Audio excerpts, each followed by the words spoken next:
이정우 소식을 전하기 전에 잠시 다저스에 소속되어 있는 한국 선수의 대활약 소식을 먼저 전해드리겠습니다. 메이저리그 최강팀의 월드시리즈 우승은 물론이고 올 시즌도 강력한 우승 후보인 LA 다저스가 올 시즌 KBO에서 활약했던 김혜성을 영입을 했었는데 그 계약 금액이 최대 5년 320억 원이었습니다. 본래는 에인스에서 가장 많은 금액으로 영입 의사를 비췄지만 김혜성은 우승할 수 있는 팀을 선택했습니다. 우선 KBO에서는 우승을 경험한 적도 없었죠. 렌저스를 선택했다면 돈은 많이 벌었겠지만 우승을 경험하는 건 불가능했습니다. 다저스가 김혜성을 영입한 것도 놀라웠지만 시즌 전에는 이루스 경쟁에서 오해 있다면서 주전이 될 수도 있다는 예상도 있었지만 10번 경기에서 활약이 미비했고 결국 마이너리그부터 미국 야구 적응을 시작하게 됐습니다. 김혜성은 본래 배트를 짧게 잡는 편인데 다저스 코치는 김혜성의 배트를 길게 잡게 하면서 변화를 주었고 적응이 필요했습니다. 그게 가능한 이유는 김혜성이 보기보다 힘이 매우 좋기 때문입니다. 실제로 마이너리그에서 홈런을 5개나 때렸고 볼로는 실패가 아예 없었습니다. 하지만 김혜성이 활약을 해도 다저스에서 뛰기는 힘들었습니다. 빈틈이 없었기 때문이죠. 그러다가 한국 이름 곽현수 에드먼이 부상을 당하면서 곧바로 김혜성을 코업을 했고 김혜성은 메이저리그 대위가 눈앞에 왔습니다. 먼저는 애틀란타와의 경기 9회의 대수비로 데뷔를 했고 그 다음 경기에서는 대주자로 나서서 돌을 성공했습니다. 그리고 로버츠 감독의 인터뷰에서 김혜성이 곧 선발로 나서게 될 것이라고 했는데 그날이 바로 오늘 5월 6일이었습니다. 김혜성이 마이메와의 원정 경기에서 9번 타자 2루수로 선발 출전하게 되었습니다. 상대는 99마일을 던지는 과거 사이 영상까지 받은 알칸타라였는데 첫 타석에서 99마일 0을 제대로 받아쳤지만 펜스 근처에서 잡히고 말았고 벤치에서 동료들이 격려를 해주었습니다. 그리고 5회에 선두 타자로 나서서 다시 알칸타라를 상대했는데 156km 패스트볼을 밀어쳐서 메이저리그 데뷔 첫 안타를 신고하게 되었습니다. 김혜성이 꿈꾸는 무대에서 꿈을 이루는 순간이었습니다. 김혜성이 안타를 친 후에는 영광스러운 순간이다 보니까 볼보이가 볼을 챙겨서 다저스 벤치에서 보관하게 되었습니다. 거기다 다음 타자가 오타니다 보니까 득점권 주자가 되기 위해서 돌을 시도했는데 바로 성공하면서 메이저리그 도루 2개를 기록했고 오타니가 홈런을 쳐면서 첫 득점까지 올리게 되었습니다. 그리고 6회의 세 번째 타석에 들어섰을 때는 주자 1, 2루 상황이었는데 이번에도 강속구를 받아치면서 빗맞은 타구가 절묘하게 떨어지면서 타점까지 올리는 멀티힐을 완성하게 되었습니다. 로버츠 감독의 믿음에 완벽히 보답했죠. 중계진은 김혜성이 너무 편해 보인다. 이것저것 자신의 장점을 잘 보여줬다. 내일도 선발 출전할 가능성이 있다. 라고 했습니다. 공수주에서 명활약을 했는데 너무 당연한 거죠.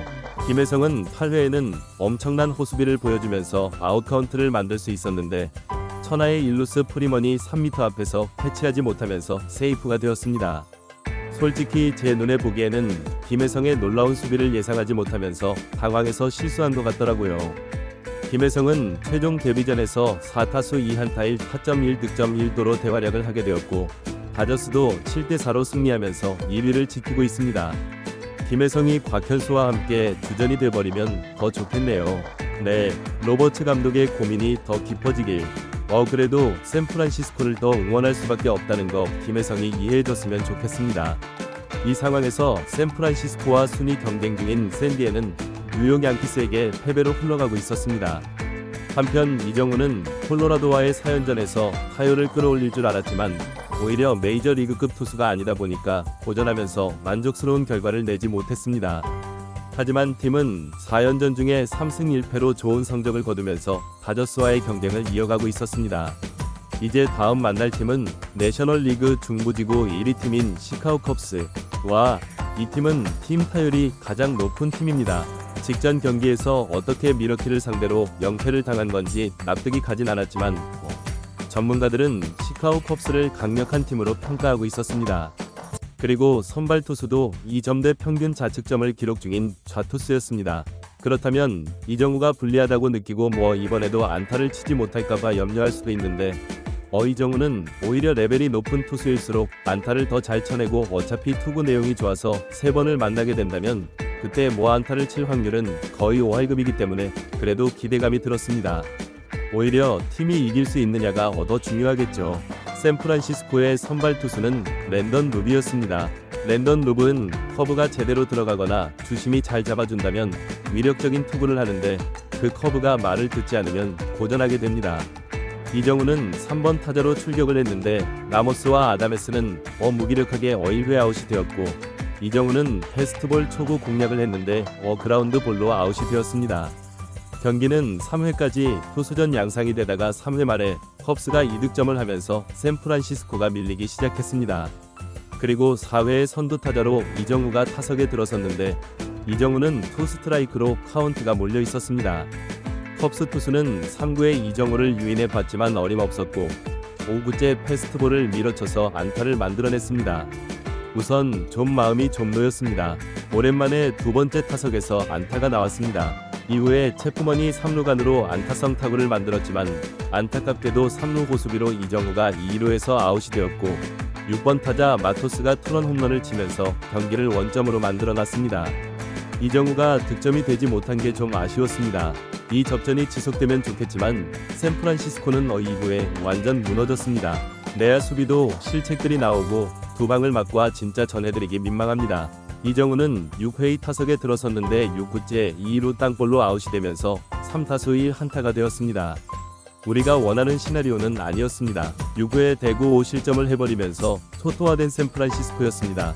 마치 전날 샌프란시스코가 콜로라도를 상대로 승리했던 것처럼 이번 경기만큼은 샌프란시스코가 콜로라도 같은 팀이 된 것 같았습니다. 원래는 2점 차였기 때문에 승리조 불펜을 투입해서 따라가 버리는 작전이었는데 수비 실책들로 승리조 불펜 투수가 멘탈이 붕괴되면서 무사히 말로 밀어내기 볼래 등등 끔찍했습니다. 그래서 2대9로 밀린 상황에서 패배가 확실해 보였습니다. 시카우스는 매우 분위기가 좋았고 한 여자 아나운서는 왜 노래까지 부르고 있는지네. 이정우는 8회 네 번째 타석에 들어섰습니다. 냉정하게 이 경기 패배에도 괜찮았습니다. 더 중요한 건 이정우의 멀티였습니다. 오직 멀티만이 필요했습니다. 타구가 제대로 맞으면서 2루타 이상을 본 지가 너무 오래됐어요. 네, 이정우가 상대하는 컵스 투수는 바뀐 우투수였습니다. 그런데 결과는 좌익수 뜬공으로 아웃이었습니다. 예리하게 조안에 들어오는 공을 계속 커트를 하면서 투수를 힘들게 만들었는데 결과는 아쉬웠습니다. 이번에도 4타수 1안타, 이정우는 3할 3리가 되었습니다. 역시나 좌투수를 상대로 강하다는 걸 보여줬고 최근 열흘 동안 타격이 주춤하고 있는 건 맞지만 올스타 출전이 매우 유력하다고 미국 매체가 전하기도 했습니다. 원정에서 더 잘하는 이정우인 만큼 나머지 두 번의 시가오 컵스전에서는 이정우의 활약을 더욱 외쳐보겠습니다. 네, 그나마 위안되는 건 샌디에이고가 양키스에게 0대3으로 패배 직전이었다는 거. 네, 참 속상하네요.